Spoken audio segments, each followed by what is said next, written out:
သူ့ကြိုးရတယ်ဒါ PCA 150ကိုထည့်လာတယ်ကြိုးကြီးကြီးလိုက်အောင်ရမဟာကြိုးကြီးထည့်လာတယ် PCA 150ကိုစဉ်းစားကြည့်အောင်โอเคအားလုံးပဲမင်္ဂလာခင်ဗျအခုကျွန်တော်ရှေ့မှာရှိနေတာတော့ PCA 150လေးပဲဖြစ်ပါတယ်ဒီကောင်ကတော့ပြောမစင်တော့မီးမလာဘူးအရှိမီးမလာတာကိုကျွန်တော်စစ်ကြည့်လိုက်တော့ဒီမှာခလုတ်ပြက်တာပေါ့နော်မီးခလုတ်လဲရမယ်မီးခလုတ်လဲရင်တော့ပြန်ရမှာပေါ့နော်ကျွန်တော်တေချာစစ်ပြီးသွားပြီမီးခလုတ်လဲရင်မီးပြန်လာတယ်ခလုတ်ကတော့အခုကျွန်တော်စမ်းကြည့်ပြီးတော့နော်လာတဲ့အနီးကိုလာခဲ့ပြီပေါ့နော်စမ်းပြီးသွားနောက်ထပ်ကျွန်တော်သူဘေးချမ်းသူဖွင့်ကြည့်တာနော်ဘေးချမ်းကိုဖွင့်ကြည့်တာတော့ကျွန်တော်ပြောပြမယ်ကျွန်တော်ဖွင့်လိုက်ပြီးသွားပြီဒါထားလိုက်6လုံးဒါတွေကတော့ဘာမှတော့မဖြစ်သေးပါဘူးဒီပကံပြားတွေကတော့3လုံးရသေးတယ်ဒီကောင်ကိုဒါထည့်ရမှာပေါ့နော်ဒီကောင်အမဲစီနေနဲ့ပြန်လိုက်မှာပေါ့နော်ဒီကောင်အမဲစီ6နေပြီအမဲစီတွေ6သွားပြီတွေ့ကြမို့ဖြုတ်ဒီကောင်ကိုဖြုတ်ပြီးသွားလို့ရှိရင်အမဲစီပြန်လိုက်ရမယ်အမဲစီပြန်လိုက်ရဒီကောင်တွေတက်ရှင်နေနဲ့လောက်မယ်ဆိုတော့ဒီမှာကြည့်ဒီလိုလောက်ထားတာအထဲမှာကြည်ရတယ်ဝင်တိုက်ထားတယ်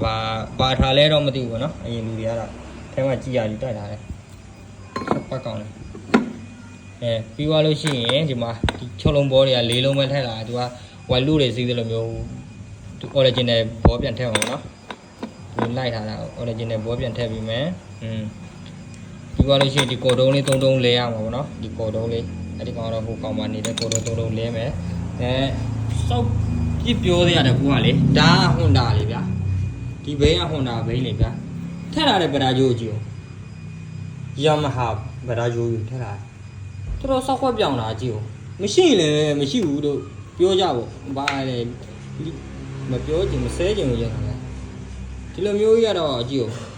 ထည့်ပေးလိုက်တဲ့ဆိုင်ရလဲနော်တကယ်ကိုတော်တယ်လို့ပဲဆိုရမှာပေါ့နော်တော့ထည့်တဲ့လူကလည်းလက်ခံရစိတ်ရှိတယ်ဆိုတာဟွန်ဒါပန်းကျိုးဟိုဒါဗဒါကျိုးနဲ့ယမဟာဗဒါကျိုးအောင်မတူဘူးဗျာသူ့အတွက်နဲ့ဆိုရင် PCA နဲ့ဟိုဒါနဲ့တော့မတူဘူးဗျာကလစ်တို့နဲ့စကောပီတို့နဲ့ဗဒါကျိုးကမတူဘူးဗျာအဲ့ဆိုရင်ဟွန်ဒါချင်းထွက်တဲ့ဗဒါကျိုးချင်းတော့မတူတဲ့ဟာဗျာယမဟာနဲ့ကြတော့ဘယ်လိုလုပ်ပြီးသွားတူနိုင်မှာလဲဒီမှာကြည့်ဦးသူကြိုးရတယ်ဒါ PCA 150ကိုထည့်လာတယ်ကြိုးကြီးကြီးလိုက်အောင်ယမဟာကြိုးကြီးထည့်လာတယ် PCA 150ကိုစဉ်းစားကြည့်ဦးကဲငစားတယ်ပဲပါလေးစားတယ်ထည့်ထားတာ